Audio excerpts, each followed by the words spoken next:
Hey everybody, it's Eric. Welcome to the channel. Today we're going to check out Caribbean Legend. If you followed my channel, or maybe if you're new to the channel, I'm a huge pirate fan, starting out with Sid Meier's Pirates and many more in between those games. But today on Caribbean Legends, in this video, we're just going to look at the different characters that you can start with. There's 3 different ones. They all have different nationalities that they start with. And then there's actually archetypes that you can play, so there's 4 of those. So there's a lot of different combos you can start with for your character. And we're going to go over that. We're going to go over the stats and kind of take a look at that. So you can start planning for your captain that you want to design and make for your playthrough of Caribbean Legends. All right, first thing I want to do with Caribbean Legends is look at the different captains that you can start with and the different archetypes that you can play. For each captain, you can switch them out. You know, there's 4 of them, and any of the captains can have them. So let's go over the captains first.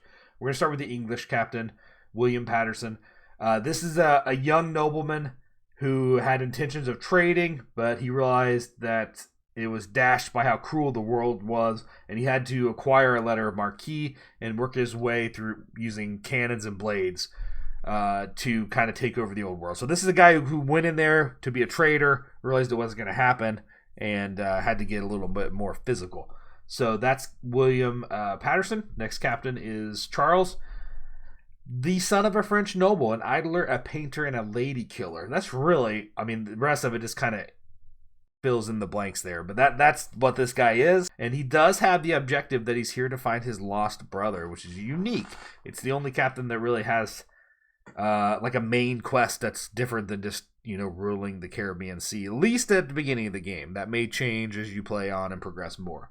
All right, the third captain is Montoya, a mercenary from a distant Aragon. He fell victim to his own overconfidence and narrowly escaped death on the night streets of Madrid. So here you're trying to get back your title of baron and take control of your own life from your overconfidence. So that's the 3 captains. Next, let's look up the different types. So you have a duelist. These are the ones who they have improved armor using light armor, and they take less damage than others. They are good at fencing, and they eliminate like energy loss when you take damage. So obviously, as the title says, they are a good duelist. That's this character. Next up, the accountant. This is going to be your trader, right? They understand the principles of bookkeeping and trading. Freight forwarding increases your current discounts and surcharges by 15%. So this is obviously if you wanted to be big into trading, this is the style that you want to play. Next up is athlete. This is kind of a mix of sword fighting and attacking in general. Less about the duelist role, more about general combat. So you have better energy, your body becomes less fatigued, and your recover rate is increased. Training armor instilled skills to correctly distribute the load, effectively block blows and damage inflicted on the character by any weapon being equipped. So there's that. And the last one you have is sharpshooter. This is obviously your gun style. Constant competitions for speed of preparing for battle in the pitch dark of the cemetery crypts were not in vain. You are a vampire sharpshooter. I'm just kidding. It doesn't say anything about being a vampire, but I did think it was funny that the cemetery crypts were mentioned, so it's what made me think of that. Experiment with powder mixtures also increases your ship's guns, so you do less explodey. Apparently that's a thing in this game. So the ship's guns last much longer and explode much less frequently. So I assume that means by explode less frequently is when you get hit or maybe there's a misfire. So we'll have to play more into the game to figure that out. Bullets and buckshots that are worthless in the eyes of everyone else shock the victim, forcing her to expend precious energy. So all right, so that is the different archetypes that you can play in this game. Now you can mix and match, so like William Patterson can be any of those 4 as well.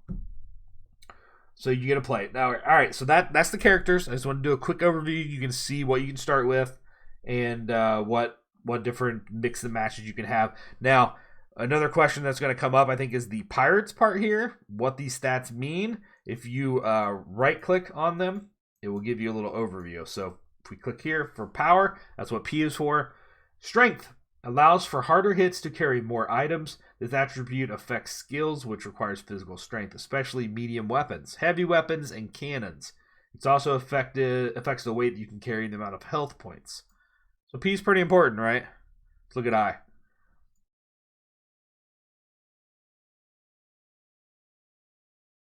Dang it. There we go. I. Impressions. Perception. Impressions, perception, how you see and hear a lack of it will prevent your shells from hitting the target. Marksmanship and stealth require this attribute. Okay. R for reflexes.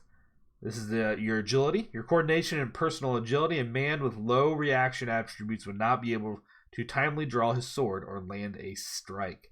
Light weapons, medium weapons, boarding, handguns, and muskets require this ability. This determines the amount of energy. Okay. Look at A. Authority is leadership. Being authoritative and charismatic, you can dominate not only the casual flirts, but even your toughest enemies.